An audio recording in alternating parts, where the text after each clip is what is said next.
सिद्धेभ्यः ओम नमः सिद्धेभ्यः यदर्चा भावेन प्रमुदित मनः दरे दुर्यः छनाता सिद्ध स्वर्गी गुणगण समध्य सुखनिधि लवन्ते सद्भक्त्या शिव सुख समाजं किमुतता महावीर स्वामी महावीर स्वामी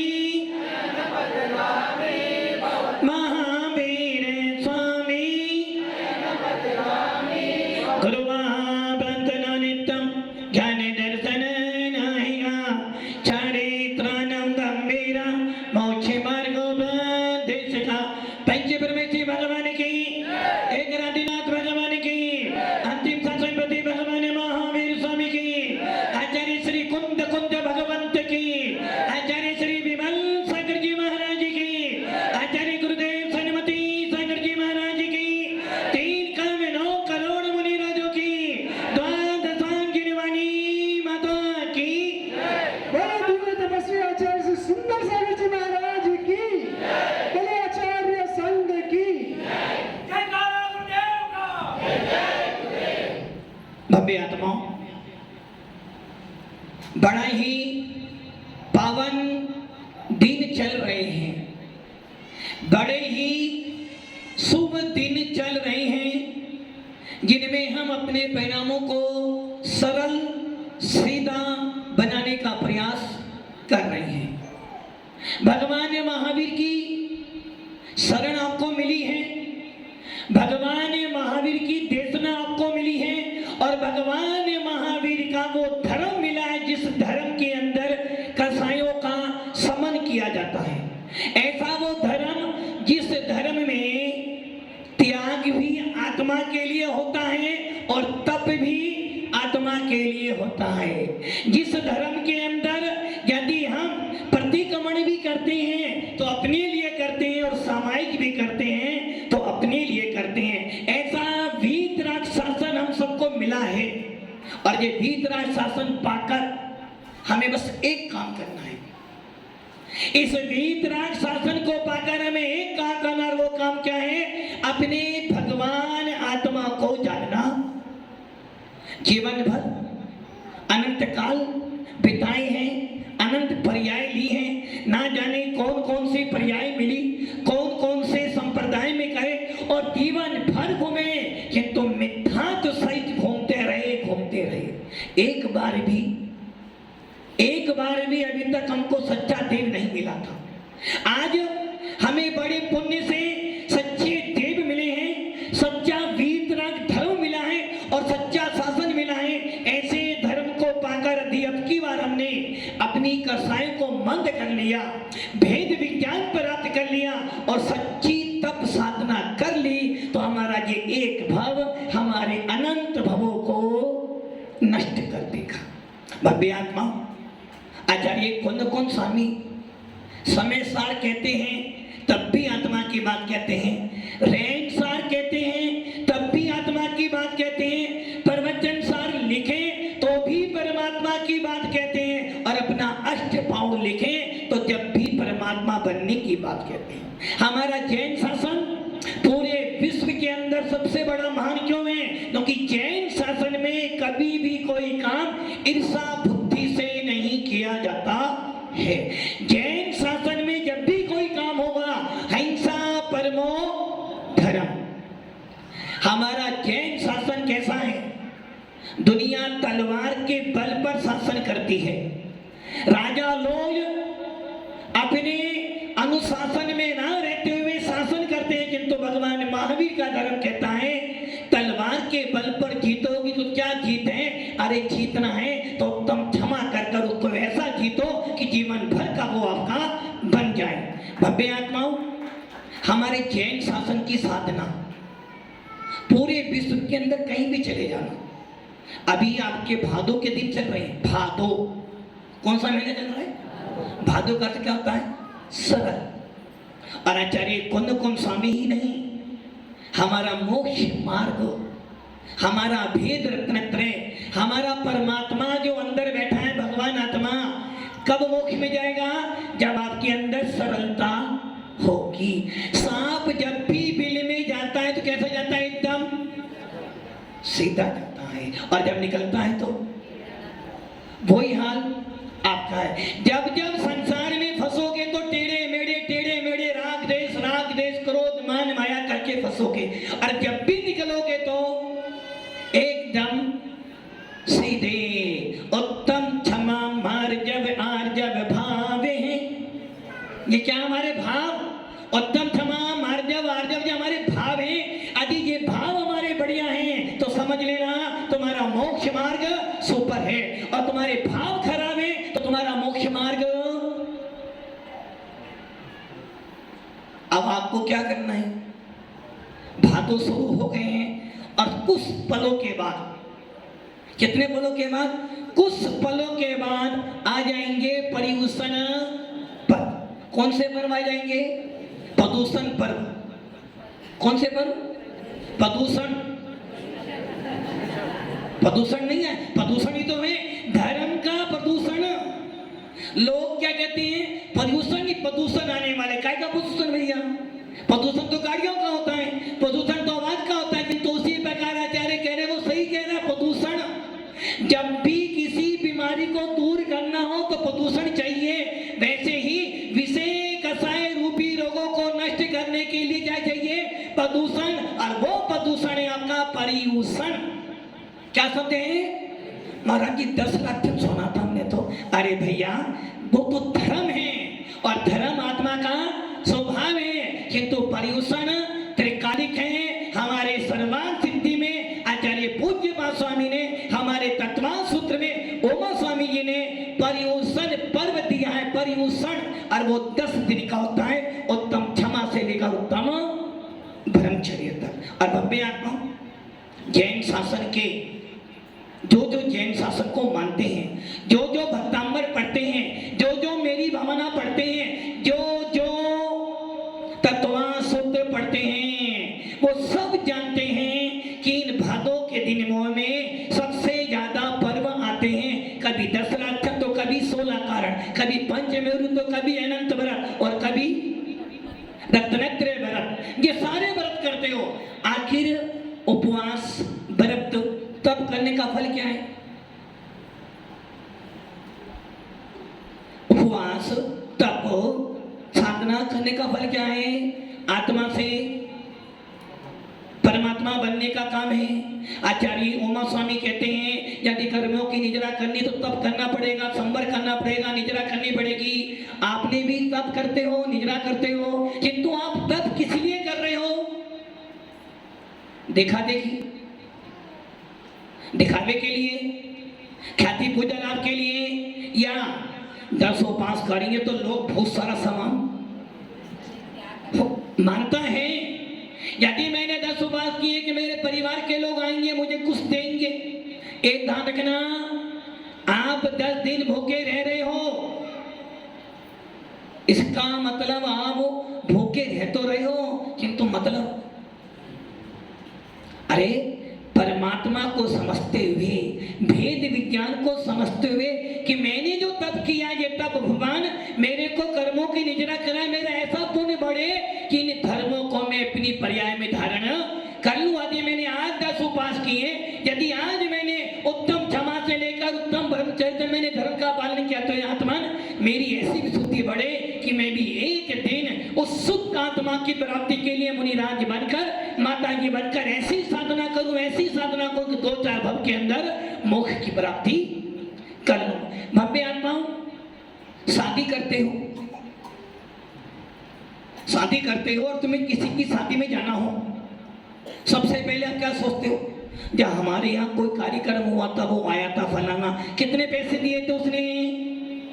वो 2 व्यक्ति आए थे, इतना दिया था, हम भी 2 ही जाएंगे, इतना ही देकर आएंगे, ये हिसाब लगाते हो।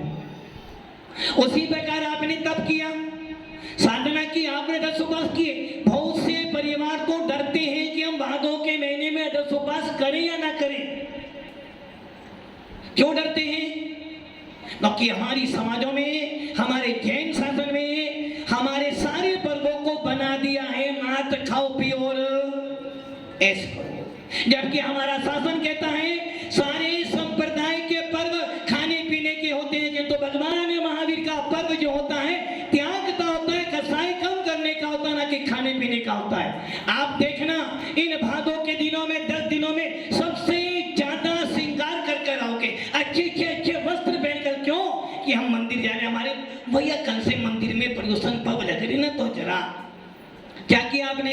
अरे भगवान महावीर की वीतरागता कहती है विषय भोगों को छोड़ने के लिए जिन शासन मिला है, विषय भोगों की प्राप्ति करने के लिए वीतराग शासन नहीं मिला है। सारे संप्रदाय जब भी कोई पर्व आता है उसका मूल्य खाने पीने से लगाते हैं।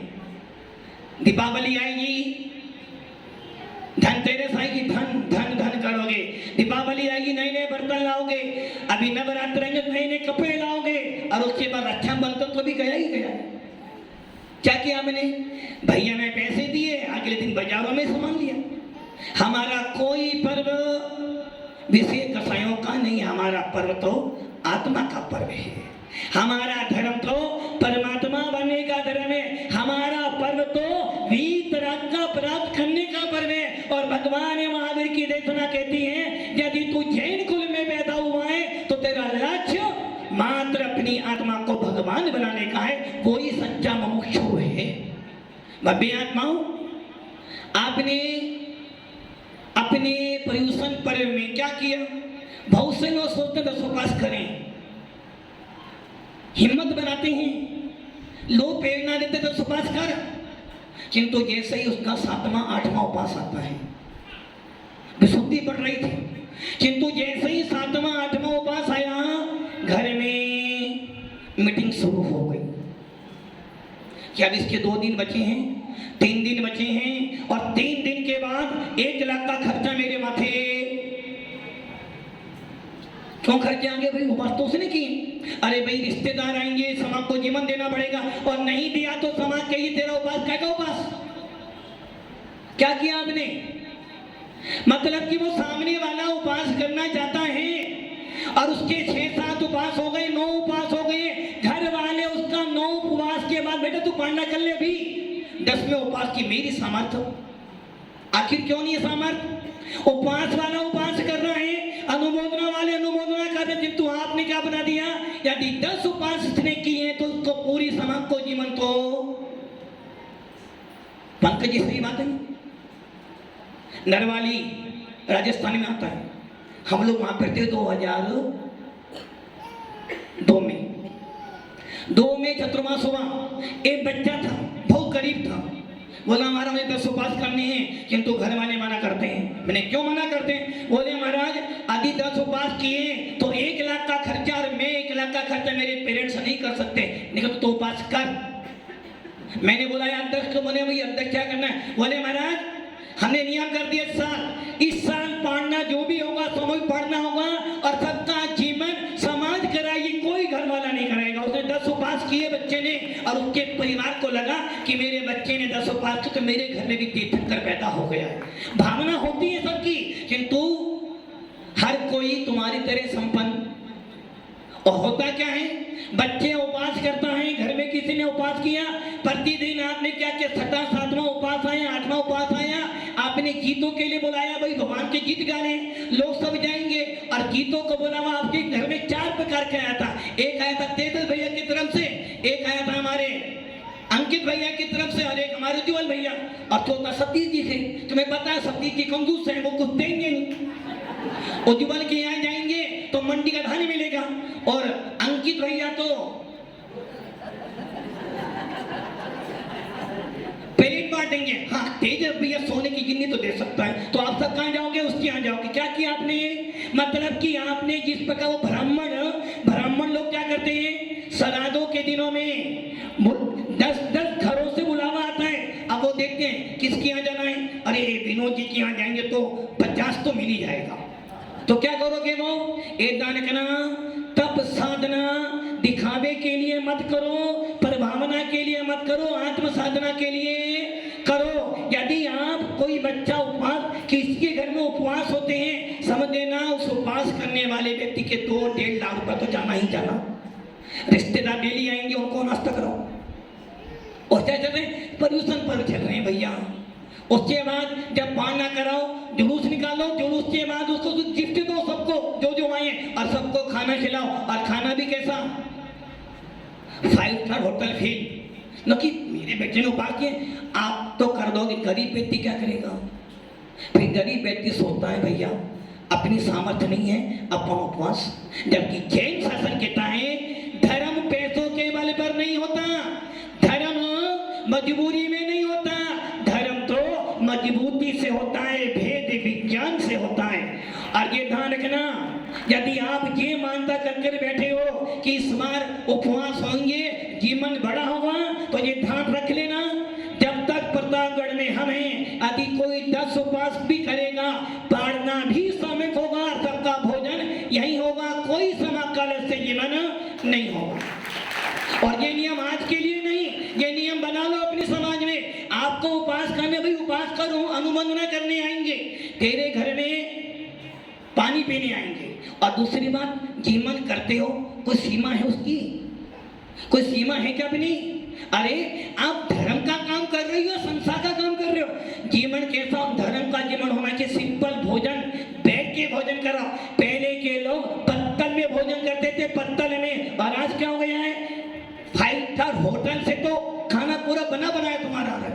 आप क्या कर, पर्यूषण पर्व कर रहे हो या प्रदूषण कर रहे हो पूरा का पूरा? भव्य आत्माओं, हमारा धर्म आत्मा का धर्म है, हमारा धर्म जोड़ने वाला धर्म है, हमारा धर्म मैत्री का धर्म है, हमारा धर्म कसाई का धर्म नहीं है, हमारा धर्म राग देश का धर्म नहीं है, हमारा धर्म पैसों का नहीं है, हमारा धर्म भावनाओं का है। इसलिए जिनको उपवास करने हैं वो ये चिंता छोड़ देना कि हमें उपवास के बाद दावत तो, और जितने लोग यहाँ बैठे ये नियम करने, यदि ऐसी दावत होगी तो हम किसी दावत में नहीं जाएंगे। हाँ, जिसने उपवास किए हैं उसको अनुमोदना करने जाएंगे, उसका पाड़ना अच्छी हो ये भावना पाएंगे, किंतु हमारी कमजोरी से सामने वाला यदि उपवास ना कर पाए, अरे गले से नीचे उतारोगे मल बन जाएगा। बड़े स्वाद से गुलाब जामुन खाओगे, 1 मिनट के बाद बिस्टा बन जाएगा, और जब सवेरे उठ के जाओगे बाहर तो वो गुलाब जामुन बिस्टा बन के बाहर निकलेगा, किंतु तुम्हारे एक गुलाब जामुन खाने से उस व्यक्ति की सारी शुद्धि गिर गई। तो मैं बयान पाऊं, हम तो जैन है ना। कौन है हम लोग? पानी तो पानी, शराब भी छान कर पीते, हम जैन है ना। ऐसे भी जैन हैं। ना पर्यूषण पर्व चल रहा है हमारा, बस 2 ही दिन तो बाकी, 2-3 दिन। इसलिए ये मानस बना लेना, धर्म पैसों से नहीं होता। मानता हूं पैसा चाहिए, किंतु पैसा हर चीज में नहीं चाहिए, हमें धर्म करना है, और धर्म करने के लिए कोई छोटा बड़ा नहीं होता। जिसके मन में धर्म करने की इच्छा हो वो सबसे मोटा होता है। इसलिए मैं आता हूं, सबको धर्म करने का अधिकार है, अमीर हो उसको भी है, गरीब है उसको भी। इसलिए ये छोटी ये जो आप प्रथाएं चलाते हो, ये प्रथाएं सारी बंद। एक मृत्यु भोज, मृत्यु भोज, कभी मृत्यु भोज नहीं करना। ये बात अलग है, तुम्हारे घर में कोई बाहर के लोग आते भोजन तुम्हें देना है, किंतु जब आपके यहाँ 13वां होता है क्या करते हो? फलाना फलाने हमारे घर में मर गए थे, उनके लिए हमने भोजन रखा, आप आना। ये दिखाना चाहिए, देखो हमारे घर में हमारे पापा जी दादाजी फलाना व्यक्ति शांत हो गया था, 10-12 दिन तक हम लोग धर्म से विच्छेद रहे, हम धर्म के लायक नहीं रहे थे, जिसके कारण हमें पातक लगा और हमें पाप लगा। उस पाप की शुद्धि करने के लिए हमारे यहाँ जिनेंद्र देव की पूजन है, और पूजन के बाद वात्सल्य भोज है। अभी बराए बदलो, अभी बराए बदलोगे तो सम्य दर्शन होगा। और आपको कि नहीं मेरा पिताजी शांत होते हो, मृत्यु भोज में तुम्हें आना खाना पड़ेगा, और बड़े चाप से खाते हो, 10 दिन तो रोते हो, 11वें दिन। ये प्रथा एकदम गलत प्रथा। सम्य दृष्टि हो, सम्य दृष्टि बनो। जैन धर्म में जन्म लिया है, अच्छी तरह से पालन करो, क्योंकि जैन धर्म के पालन करने वाले देखा देखी नहीं करते। हाँ, तपस्या देखा देखी करो, साधु कोई बनता तो तुम साधु बनो, कोई अच्छा स्वाध्याय करे तो अब अच्छा स्वाध्याय करो, किंतु जहाँ कसाई बढ़ रही हो, जहाँ राग देश बढ़ रहा हो, जहाँ तेरा मेरा बढ़, अपने आप को अलग कर लो। तो भव्य आत्माओं, आपसे पुनः मेरा कहना है, ये कुप्रथाएं अपनी बंद कर दो। क्योंकि होता क्या है, इसमें राग देश बढ़ता है। इसमें जो लोग आगे बढ़ना चाहते हैं वो अपनी भावनाओं को नीचे रोक लेते। इसलिए समाज में प्रतिबंध लगना चाहिए कि हम ऐसी कोई भी और एक मीनू भी निर्धारित होना चाहिए। यदि आपको देना भी तो इतना ही भोजन कराओगे, ऐसा ही दोगे, ताकि समाज में समानता बनी रहे, भेदभाव ना बने और आपस में प्रेम भाव के अपन पर्युषण पर्व धूमधाम से बनाए। भगवान महादेव की देशना एक के लिए सबके लिए, हम सब भी मिलजुल के रहें ताकि हमारा मोक्ष मार्ग अच्छा बने और हमारी आत्मा परमात्मा बने। ओम नमः सिद्धेभ्यो। जय